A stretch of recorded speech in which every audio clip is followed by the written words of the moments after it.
Velho Testamento, lição número 75.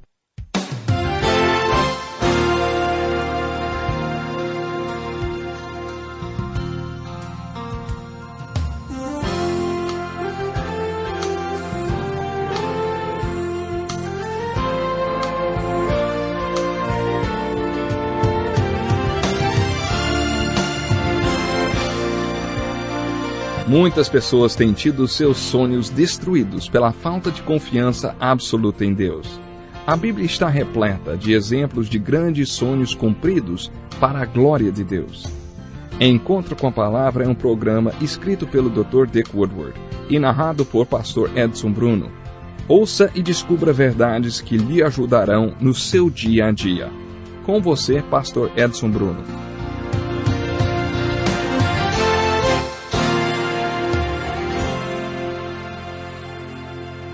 Estamos começando o nosso programa de hoje e ouça estas palavras.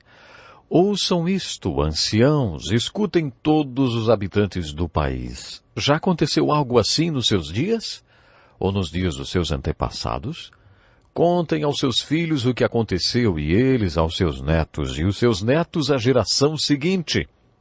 O que o gafanhoto cortador deixou, o gafanhoto peregrino comeu. O que o gafanhoto peregrino deixou, o gafanhoto devastador comeu. O que o gafanhoto devastador deixou, o gafanhoto devorador comeu. Acordem, bêbados, e chorem. Levantem-se todos vocês, bebedores de vinho. Gritem por causa do vinho novo, pois ele foi tirado dos seus lábios. Uma nação poderosa e inumerável invadiu a minha terra. Seus dentes são dentes de leão. Suas presas são de leoa. Arrasou as minhas videiras e arruinou as minhas figueiras. Arrancou-lhes a casca e derrubou-as, deixando brancos os seus galhos. Pranteiem como uma virgem em vestes de luto que se lamenta pelo noivo da sua mocidade. As ofertas de cereal e as ofertas derramadas foram eliminadas do templo do Senhor. Os sacerdotes que ministram diante do Senhor estão de luto. Os campos estão arruinados, a terra está seca, o trigo está destruído, o vinho novo acabou, o azeite está em falta. Desesperem-se, agricultores, chorem, produtores de vinho, fiquem aflitos pelo trigo e pela cevada, porque a colheita foi destruída. A vinha está seca e a figueira murchou. A romanceira, a palmeira, a macieira e todas as árvores do campo secaram. Secou-se mais ainda a alegria dos homens. Bem-vindo a mais um encontro com a Palavra. Pegue a sua Bíblia, acomode-se. Estamos fazendo um estudo introdutório de toda a Bíblia e já chegamos aos profetas do Velho Testamento. No programa de hoje estudaremos o profeta Joel. Joel é o segundo profeta dos 12 últimos profetas, os chamados profetas menores. Você acabou de ouvir a introdução do livro de Joel. Não sei se algum de vocês já viveu isso que Joel descreveu. Eu já vi campos serem comidos por gafanhotos. É uma experiência horrível. É impressionante o som que eles fazem quando estão avançando sobre uma área e destruindo a vegetação. Joel está descrevendo uma praga dos seus dias, a praga dos gafanhotos, que era uma calamidade que provocava fome. Ele chama esta praga de o dia do Senhor, usando a mesma expressão que grande parte dos profetas usou. É difícil definir a época em que Joel viveu, porque no início do seu livro não há citação de quais foram os reis que reinavam durante o seu ministério. Isso quer dizer duas coisas: que a mensagem do livro não precisa de contexto histórico para ser compreendida e que é difícil localizar Joel dentro da história dos hebreus. Estudiosos divergem quanto à época em que Joel viveu. Os liberais o localizam entre os anos 500 e 400 a.C., um período mais avançado da história. Quanto mais recente é a data do seu ministério, menos sobrenatural esse ministério é.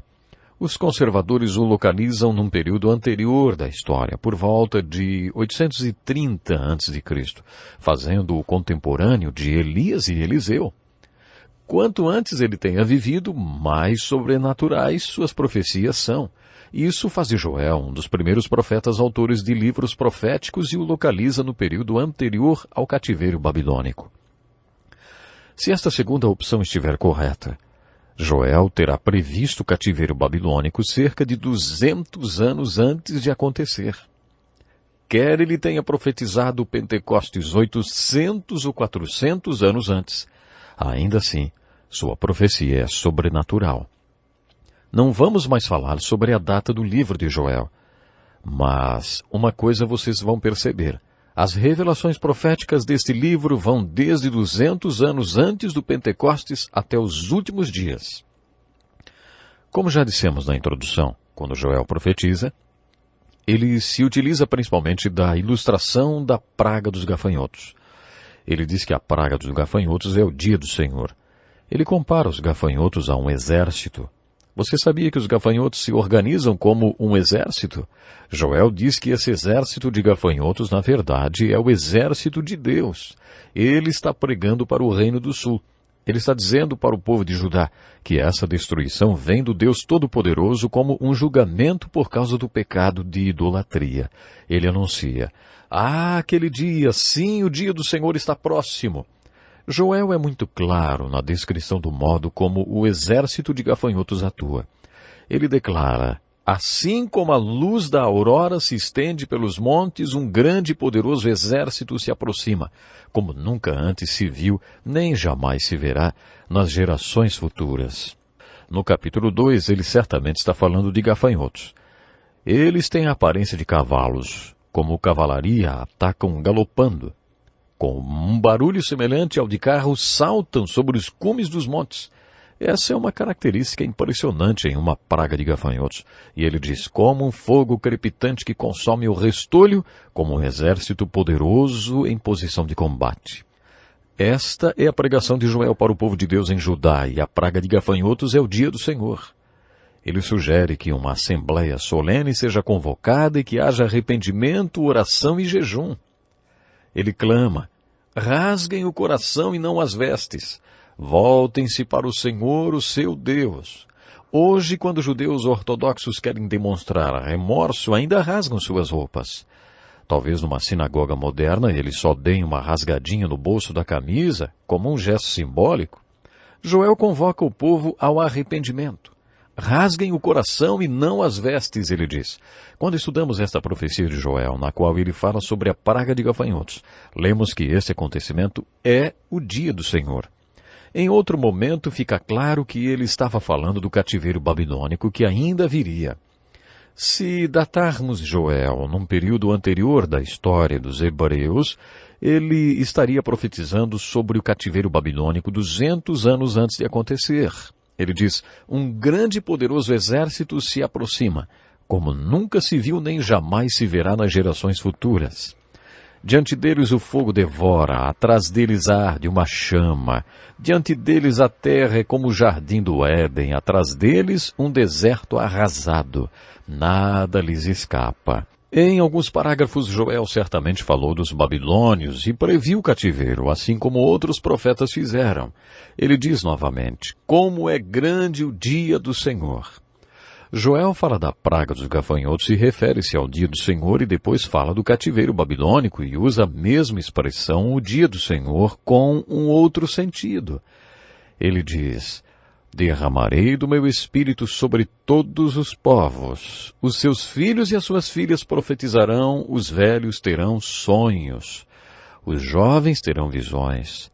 Até sobre os servos e as servas derramarei do meu espírito naqueles dias. Mostrarei maravilhas no céu e na terra, sangue, fogo e nuvens de fumaça. O sol se tornará em trevas e a lua em sangue, antes que venha o grande e temível dia do Senhor.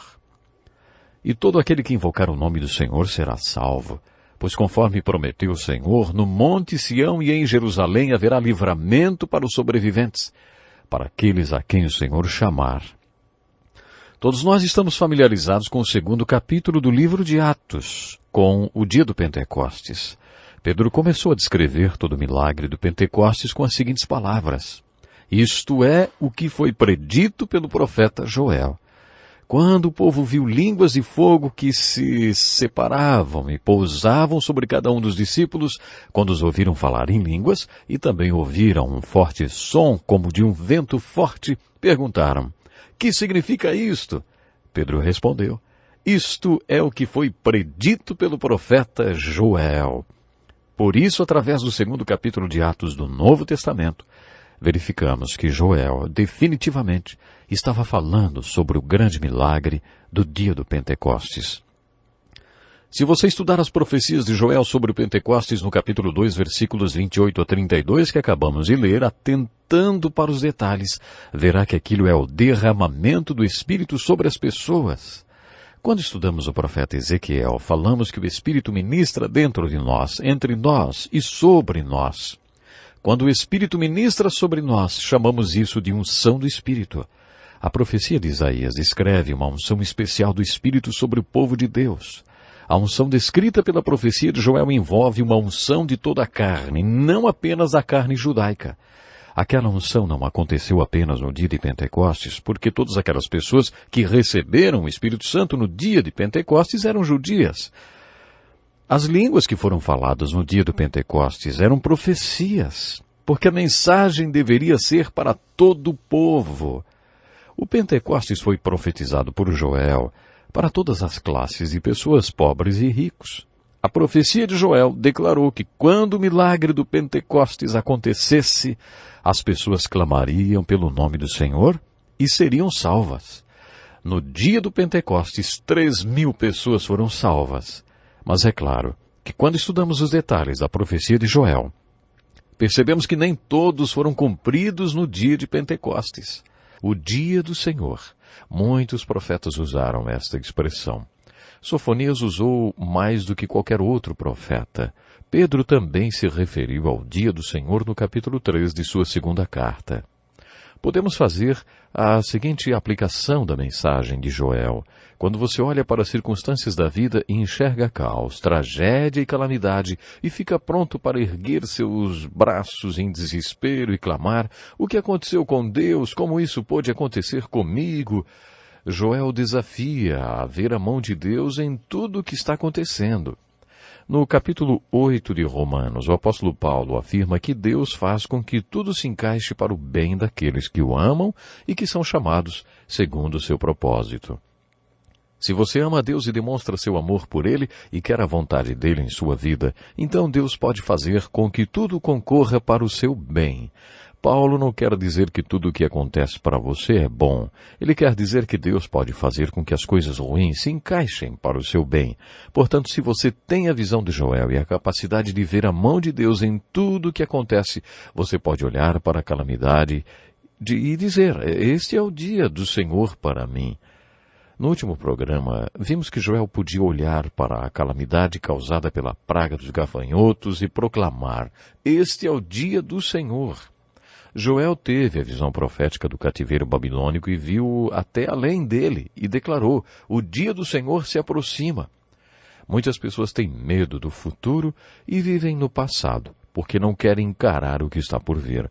Com Joel aprendemos que quando você olha para o futuro, não sabe tudo o que acontecerá, mas sabe que existe alguém que o controla. O dia do Senhor está chegando e quando este futuro chegar, também será o dia do Senhor. Joel também nos fala para olharmos para o passado e enxergarmos que aquele também foi o dia do Senhor. A aplicação do livro de Joel segue um padrão. Quando você olha para o seu presente, passado e futuro, você deve ver o dia do Senhor. Provavelmente você nunca viu nenhuma praga de gafanhotos, nem experimentou nada como o cativeiro babilônico, mas também já teve suas experiências. Nenhum de nós pediu para nascer, nem podemos escolher nossos pais. Quando você olhar para as circunstâncias nas quais você veio ao mundo, quer tenham sido boas ou não, pense como Joel e aplique essa lição em sua vida. Aquele foi o dia do Senhor para mim. Meus pais, minha família, meu lugar nesse mundo, nada aconteceu por acaso. Todas essas dinâmicas da minha vida estavam dentro do plano de Deus para mim. Pode ser que olhando para a sua vida hoje você tenha inveja de outras pessoas, pensando que se você fosse como aquela pessoa, aí sim estaria tudo bem. Todos nós temos a tendência de nos comparar com outros. Paulo diz que isso não é sábio. Continuamente as Escrituras nos asseguram que somos únicos e que Deus tem um plano único para cada um de nós. Depois que Deus fez a você e a mim, Ele jogou a receita fora. Somos diferentes de todo mundo. Não existe ninguém igual a nós. É assim. Como vamos encontrar a vontade de Deus para nossas vidas se estamos nos comparando com outras pessoas? Quando o Senhor contou a Pedro como morreria, Pedro apontou para o discípulo João e perguntou: "E quanto a ele?" O Senhor respondeu: "Se eu quiser que ele permaneça vivo até que eu volte, o que lhe importa? Quanto a você, siga-me." Jesus estava dizendo: "Pedro, você não tem nada a ver com os meus planos para a vida dele. Não se compare com ele, apenas siga-me." Com Joel aprendemos a receita importante de aceitarmos, sim, as circunstâncias de nossas vidas ao invés de ficarmos olhando para os outros, desejando que fôssemos como eles. Quando paramos para pensar nas circunstâncias da nossa vida, não interessa quão caótica ela esteja, exceto no caso de consequências pessoais, por causa dos nossos próprios pecados. Este é o dia do Senhor para nós. Então não importa o que aconteça, olhe para o futuro, com confiança e fé, com a perspectiva de que o dia do Senhor virá para você, porque você está certo de que nada acontecerá na sua vida que Deus não tenha permitido. Creio que essa seja a aplicação para nossas vidas que tiramos da mensagem do profeta Joel. A parte do livro de Joel que a maioria das pessoas se interessa é a sua profecia sobre o Pentecostes e sobre os últimos dias. Joel se refere a esses dias como o grande e temível dia do Senhor. Ele fala de eventos que acontecerão junto com a segunda vinda de Cristo. Estudando o Novo Testamento e as profecias sobre este assunto, aprendemos que a segunda vinda de Cristo será uma série de 12 eventos. O difícil é determinar a ordem cronológica desses eventos. Um dos 12 eventos que farão parte da segunda vinda de Cristo é o milênio, ou o reino de 1000 anos. As pessoas posicionam-se teologicamente de acordo com suas convicções sobre o milênio. Se alguém acredita que Jesus virá antes do milênio, ele é um pré-milenista. Se a pessoa crê que Jesus virá depois do reino de 1000 anos, ela é considerada uma pós-milenista. Agora, se a pessoa acha que o milênio não é um reino de 1000 anos literal, mas uma figura de linguagem, essa pessoa é considerada uma amilenista. Há alguns anos atrás, um amigo, durante um exame para sua ordenação para pastor, teve que responder a respeito de sua posição referente ao milênio. "Irmão, qual a sua posição em relação ao milênio?" O meu amigo, muito espirituoso, respondeu: "Bem, cresci dentro de uma doutrina pré-milenista, mas depois de estudar e refletir sobre o assunto, tornei-me um pós-milenista, e nesta posição fiquei por algum tempo.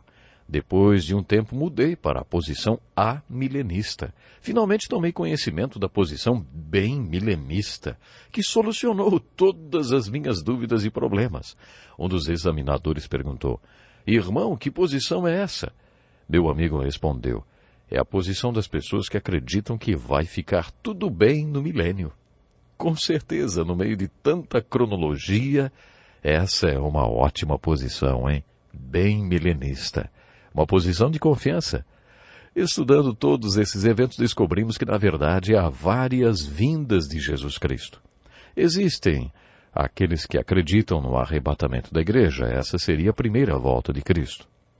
Em 1 Tessalonicenses capítulo 4, lemos que Jesus está voltando. Ele virá para tirar sua igreja deste mundo. Este é o significado da palavra arrebatamento. Nunca me esquecerei de quando eu era pequeno, um dia na escola dominical. A professora misturou vários palitos de dentes com vários alfinetes sobre a mesa. Depois ela passou um ímã sobre a mesa. Os alfinetes foram todos puxados para o ímã e os palitos de dentes ficaram ali sobre a mesa. Então ela disse: "É assim que vai ser quando Jesus voltar." Esses alfinetes representam os seguidores de Jesus que serão arrebatados para junto do Senhor no ar. Os outros serão deixados. Meus olhos se arregalaram diante daquela ilustração e eu decidi que não seria um palito de dente. Eu seria um alfinete que subiria com Jesus. Depois do arrebatamento, outros eventos acontecerão no céu e depois disso o Senhor voltará outra vez. Desta vez ele virá sobre toda a terra, onde estabelecerá o seu reino de 1000 anos.